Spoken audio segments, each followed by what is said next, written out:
Hello friends, आपका स्वागत है मेरे चैनल गरिमा स्टडी पॉइंट पे। और हम लोग पर्सनालिटी पढ़ रहे थे। पिछली क्लास की बात करें तो हम लोग ने पर्सनालिटी के बारे में जाना था कि पर्सनालिटी क्या होती है, उसके प्रकार के बारे में जाना था और उसके प्रकार के बारे में देखा था कि किन आधारों पर व्यक्तित्व को बांटा गया है, जिनमें से हमने 5 प्रकार के आधारों को देखा था। शारीरिक द्रव्यों के आधार पर बांटा गया है, शारीरिक गुणों के आधार पर बांटा गया है, शारीरिक गठन के आधार पर बांटा गया है, मनोवैज्ञानिक गुणों के आधार पर भी बांटा गया है और भारतीय दृष्टिकोण के आधार पर बांटा गया है। अर्थात व्यक्तित्व को 5 प्रकार के आधारों पर बांटा गया है, जिसमें से हम लोग ने पहले प्रकार अर्थात शरीर द्रव्यों के आधार पर पढ़ा था, जिसको हिपोक्रेट्स ने बताया है। आज की क्लास में हम लोग उसके दूसरे प्रकार अर्थात शारीरिक गुणों के आधार पर जो व्यक्तित्व को बांटा गया है उसको आज की क्लास में हम पढ़ेंगे। तो आइए स्टार्ट करते हैं। व्यक्तित्व को एक आधार पर शारीरिक गुणों के आधार पर भी बांटा गया है, जिसको बांटने वाले क्रैस्मर हैं। क्रैस्मर एक जर्मन मनोचिकित्सक थे। शारीरिक गुणों के आधार पर व्यक्तित्व के 4 प्रकार बताए हैं इन्होंने। प्रत्येक प्रकार से संबंधित कुछ खास शरीर गुण भी हैं, जिनसे संबंधित स्वभाव या चित्त प्रकृति का पता चलता है। क्रैस्मर ने इस सिद्धांत का प्रतिपादन 2 तरह के मानसिक रोग यानी मनोविदालिता या उत्साह विषाद मैनिक डिप्रेशन से ग्रसित व्यक्तियों के प्रेक्षण अर्थात ऑब्जर्वेशन के आधार पर किया था। वे व्यक्तित्व को 4 प्रकार बताते हैं, जो कि इस प्रकार है। अगर पहले प्रकार की बात करें तो इन्होंने बताया पहला प्रकार पिकनिक टाइप, उसको बताया और उसका हिंदी में हम बोलेंगे गोलकाय। दूसरा देखेंगे तो उन्होंने बताया एस्थेनिक टाइप और हिंदी में इसे लंबकाय बोलेंगे। तीसरा है एथलेटिक टाइप, जिसको हिंदी में सुडौलकाय। और चौथा डायप्लास्टिक टाइप।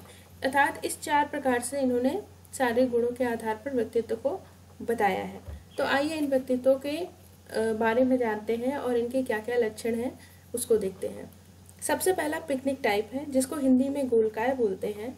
अगर इनके लक्षण को देखें, अगर इस प्रकार में आने वाले व्यक्तियों के व्यक्तित्व की बात करें तो ऐसे व्यक्तियों का कद छोटा होता है तथा शरीर भारी एवं गोलाकार होता है। ऐसे लोगों की गर्दन छोटी एवं मोटी होती है। इस तरह के व्यक्ति के स्वभाव की कुछ खास विशेषता होती है। जैसे ऐसे व्यक्ति सामाजिक होते हैं, खाने पीने तथा सोने में काफी रुचि लेते हैं तथा खुशमिजाज होते हैं।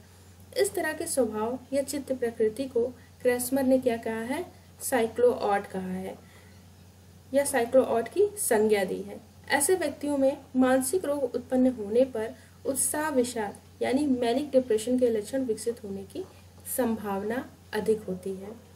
तो पहले प्रकार में हम लोग ने देखा कि इस तरीके के लोग खुशमिजाज होते हैं और इनके शरीर के आकारों के बारे में जाना और किस तरीके से इनका बिहेवियर होता है। और जो है क्रैस्मर ने इनको साइक्लोड की संज्ञा भी दी है। और दूसरे प्रकार के बारे में अगर बात करें तो वो है एस्थेनिक टाइप, अर्थात हिंदी में इसे बोलेंगे लंबकाय। इस तरह के व्यक्ति का कद, इस प्रकार में आने वाले व्यक्ति का कद लंबा होता है, परंतु वे दुबले पतले शरीर के होते हैं। ऐसे व्यक्ति के शरीर की मांसपेशियां विकसित नहीं होती और शरीर का वजन उम्र के अनुसार होने वाले सामान्य वजन से कम होता है। ऐसे लोगों का स्वभाव कुछ चिड़चिड़ा होता है। सामाजिक दायित्व से इनमें दूर रहने की प्रवृत्ति अधिक देखी जाती है। ऐसे व्यक्ति में दिवा स्वप्न अधिक होता है तथा काल्पनिक दुनिया में भ्रमण करने की आदत इनमें अधिक तीव्र होती है। मानसिक रोग होने पर इनमें मनोविदालिता होने की संभावना तीव्र होती है। मनोविदालिता एक प्रकार का रोग है, मानसिक रोग है। इस तरह की चित्त प्रकृति या स्वभाव को क्रैस्मर ने क्या कहा है, सिजोआर्ड कहा है की संज्ञा दी है। तो दूसरे प्रकार में शारीरिक गुणों के आधार पर एस्थेनिक टाइप में बांटा है क्रैस्मर ने, जिसमें उन्होंने इस तरह के व्यक्तित्व वाले व्यक्ति को सिजोआर्ड की संज्ञा दी है। अगर तीसरे प्रकार की बात करें तो एथलेटिक प्रकार के आइए लक्षण को देखें। इस प्रकार के व्यक्तित्व वाले व्यक्ति के शरीर की जो मांसपेशियां होती हैं वो काफी विकसित एवं गठी होती हैं तथा शारीरिक कद ना तो अधिक लंबा और ना तो अधिक छोटा ही होता है। इनका पूरा शरीर सुडौल एवं हर तरह से संतुलित दिखाई पड़ता है।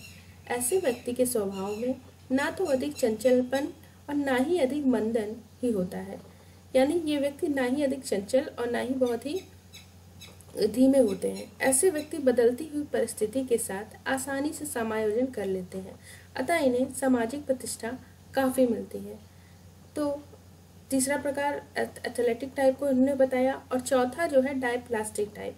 अगर इसकी बात करें तो इसमें इस श्रेणी में उन व्यक्तियों को रखा जाता है जिसमें ऊपर के तीनों प्रकारों में किसी एक प्रकार का स्पष्ट गुण नहीं मिलता, बल्कि इन तीनों प्रकार का गुण मिला जुला होता है। अर्थात अगर हम तो आपने देखा कि सारे गुणों के आधार पर अगर व्यक्तित्व के प्रकारों की बात करें तो उसको जो बांटा है, जो उसको दिया है, वो क्रेसमर द्वारा दिया गया है। क्रेसमर ने 4 प्रकार से व्यक्तित्व को बताया है। पहला पिकनिक टाइप है, जिसको उन्होंने साइक्लोऑट की संज्ञा भी दी है। एस्थेनिक प्रकार है, जिसको उन्होंने सिजोऑट की भी संज्ञा दी है। तीसरा एथलेटिक टाइप है, और चौथा डायप्लास्टिक टाइप है। इस प्रकार हमने देखा कि सारे गुणों के आधार पर क्रेसमर ने किस प्रकार व्यक्तित्व को बांटा है। स्टूडेंट्स, अगर आपको मेरी क्लास पसंद आती है तो प्लीज़ मेरे चैनल को सब्सक्राइब करें, ताकि मेरी जो भी वीडियो आए वो आप तक आसानी से पहुंच सके, और लाइक और शेयर ज़रूर करें। Thank you.